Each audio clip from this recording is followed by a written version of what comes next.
Thiruvananthapuram DCC general secretary Thampanoor Satheesh രാജിവെച്ചു. രാജിക്കത്ത് KPCC അധ്യക്ഷന് കൈമാറി. കഴിവുള്ളവർക്ക് പരിഗണന നൽകാത്ത നേതൃത്വത്തിന്റെ നടപടിയിൽ പ്രതിഷേധിച്ചാണ് രാജിയെന്ന് തമ്പാനൂർ സതീഷ് പറഞ്ഞു. ഇത്തവണ ഈ KPCC ഏകപക്ഷീയമായി തീരുമാനിച്ചതിൽ എനിക്ക് വളരെയധികം വേദനയുണ്ട്. ഞാൻ മാത്രമല്ല, ഒട്ടനവധി കേരളത്തിലെ കഴിവുറ്റ ആളുകൾ ഇതിനകത്ത് തടയപ്പെട്ട് കഴിഞ്ഞു. അതുകൊണ്ട് തന്നെ ഇപ്പോൾ ഈ തെരഞ്ഞെടുപ്പ് പാർലമെൻറ്റ് തെരഞ്ഞെടുപ്പ് വരുന്നു. അതിൻ്റെ വിഷയങ്ങൾ മനസ്സിലാക്കാതെ KPCC സെക്രട്ടറിമാരെ വയ്ക്കുന്നു. ഇത് കഴിയുമ്പോൾ പുനഃസംഘടന ഇല്ല ഉണ്ടെന്ന് പറയുക. പിന്നെ അസംബ്ലി തിരഞ്ഞെടുപ്പ് പറഞ്ഞുകൊണ്ട് ഇപ്പം പറ്റത്തില്ല, അസംബ്ലി തിരഞ്ഞെടുപ്പ് കഴിഞ്ഞിട്ടെന്ന് പറയുക. ഇത് സാധാരണ നടക്കുന്ന ഒരു പ്രൊസീജിയറാണ്. അതായത് കള്ളം പറഞ്ഞു പോകുന്ന ഒരു സംവിധാനം. ഇന്നും ഒരു ഉറച്ച കോൺഗ്രസ്സുകാരനായി നിൽക്കാനാണ് ആഗ്രഹിക്കുന്നത്. DCC സെക്രട്ടറി സ്ഥാനം രാജിവെച്ച് സംഘടനാ സെക്രട്ടറി പ്രസിഡന്റ് ഇല്ലാത്തതുകൊണ്ട്, K. സുധാകരൻ അദ്ദേഹം ഇല്ലാത്തതുകൊണ്ട് സംഘടനാ ജനറൽ സെക്രട്ടറി TU രാധാകൃഷ്ണനെ ഞാൻ ഷിജയുടെ കൂടുതൽ വിശദാംശങ്ങളുമായി ഷിജന്ത് സാഹചര്യത്തിലാണ് ഇങ്ങനെ ഒരു രാജിവെപ്പതിനെ നേതൃത്വത്തെ വിമർശിച്ചുകൊണ്ടാണല്ലോ ഇങ്ങനെ ഒരു രാജിവെച്ചിരിക്കുന്നത്. തീർച്ചയായും KPCC ഭാരവാഹികളുടെ പുനഃസംഘടന, അതോടൊപ്പം തന്നെ KPCC സെക്രട്ടറിമാരുടെ ഭാരവാഹി പട്ടിക, ഇതിൽ രണ്ടിലും വലിയ തോതിലുള്ള അമർഷം കോൺഗ്രസിനുള്ളിൽ നിലനിൽക്കുന്നുണ്ട് എന്നുള്ളത് വ്യക്തമാണ്. അതിന്റെ ഒരു പരസ്യമായിട്ടുള്ള പ്രതിഷേധ പ്രകടനമായി തന്നെ വേണം തമ്പാനൂർ സതീഷിന്റെ, അതായത് തിരുവനന്തപുരം DCC ജനറൽ സെക്രട്ടറി കൂടിയായിട്ടുള്ള തമ്പാനൂർ സതീഷിന്റെ ഈ ഒരു രാജിയെ കാണേണ്ടത്. കാരണം ഇതിൽ രണ്ടിലും ശക്തമായിട്ടുള്ള പ്രതിഷേധമാണ് തനിക്കുള്ളത് എന്നുള്ള കാര്യം തമ്പാനൂർ സതീഷ് തന്നെ വ്യക്തമാക്കുന്നുണ്ട്. അതുകൊണ്ട് തന്നെ നിലവിലിപ്പോൾ നടക്കുന്നത് കോൺഗ്രസിൽ ഏകപക്ഷീയമായി തീരുമാനങ്ങൾ എടുത്ത് നടപ്പാക്കുന്നു. അതാണിപ്പോൾ കോൺഗ്രസിൽ നടന്നു വരുന്ന ഒരു രീതി. ഇതിൽ കൃത്യമായ രീതിയിലുള്ള പ്രതികരണം താൻ അറിയിച്ചതാണ്.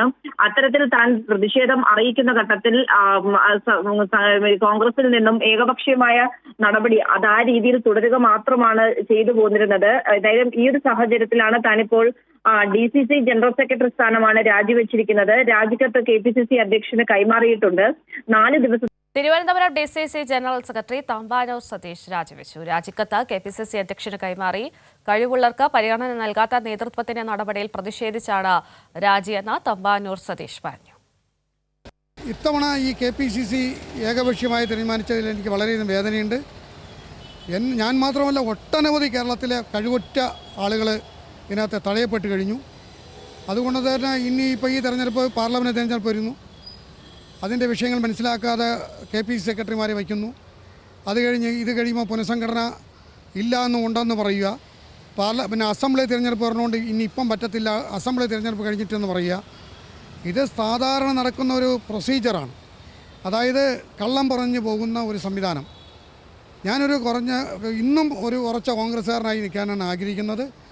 DCC സെക്രട്ടറി സ്ഥാനം രാജിവെച്ച് സംഘടനാ സെക്രട്ടറി പ്രസിഡന്റ് ഇല്ലാത്തതുകൊണ്ട്, K. സുധാകരൻ അദ്ദേഹം ഇല്ലാത്തതുകൊണ്ട് സംഘടനാ ജനറൽ സെക്രട്ടറി TU രാധാകൃഷ്ണനെ ഞാൻ ഷിജയുടെ കൂടുതൽ വിശദാംശങ്ങളുമായി ഷിജന്ത് സാഹചര്യത്തിലാണ് ഇങ്ങനെ ഒരു രാജിവെപ്പതിനെ നേതൃത്വത്തെ വിമർശിച്ചുകൊണ്ടാണല്ലോ ഇങ്ങനെ ഒരു രാജിവെച്ചിരിക്കുന്നത്. തീർച്ചയായും KPCC ഭാരവാഹികളുടെ പുനഃസംഘടന, അതോടൊപ്പം തന്നെ KPCC സെക്രട്ടറിമാരുടെ ഭാരവാഹി പട്ടിക, ഇതിൽ രണ്ടിലും വലിയ തോതിലുള്ള അമർഷം കോൺഗ്രസിനുള്ളിൽ നിലനിൽക്കുന്നുണ്ട് എന്നുള്ളത് വ്യക്തമാണ്. അതിന്റെ ഒരു പരസ്യമായിട്ടുള്ള പ്രതിഷേധ പ്രകടനമായി തന്നെ വേണം തമ്പാനൂർ സതീഷിന്റെ, അതായത് തിരുവനന്തപുരം DCC ജനറൽ സെക്രട്ടറി കൂടിയായിട്ടുള്ള തമ്പാനൂർ സതീഷിന്റെ ഈ ഒരു രാജിയെ കാണേണ്ടത്. കാരണം ഇതിൽ രണ്ടിലും ശക്തമായിട്ടുള്ള പ്രതിഷേധമാണ് തനിക്കുള്ളത് എന്നുള്ള കാര്യം തമ്പാനൂർ സതീഷ് തന്നെ വ്യക്തമാക്കുന്നുണ്ട്. അതുകൊണ്ട് തന്നെ നിലവിലിപ്പോൾ നടക്കുന്നത് കോൺഗ്രസിൽ ഏകപക്ഷീയമായി തീരുമാനങ്ങൾ എടുത്ത് നടപ്പാക്കുന്നു. അതാണിപ്പോൾ കോൺഗ്രസിൽ നടന്നു വരുന്ന ഒരു രീതി. ഇതിൽ കൃത്യമായ രീതിയിലുള്ള പ്രതികരണം താൻ അറിയിച്ചതാണ്. അത്തരത്തിൽ താൻ പ്രതിഷേധം അറിയിക്കുന്ന ഘട്ടത്തിൽ കോൺഗ്രസിൽ നിന്നും ഏകപക്ഷീയമായ നടപടി അത് ആ രീതിയിൽ തുടരുക മാത്രമാണ് ചെയ്തു പോന്നിരുന്നത്. ഏതായാലും ഈ ഒരു സാഹചര്യത്തിലാണ് താനിപ്പോൾ DCC ജനറൽ സെക്രട്ടറി സ്ഥാനമാണ് രാജിവെച്ചിരിക്കുന്നത്. രാജിക്കത്ത് KPCC അധ്യക്ഷന് കൈമാറിയിട്ടുണ്ട്.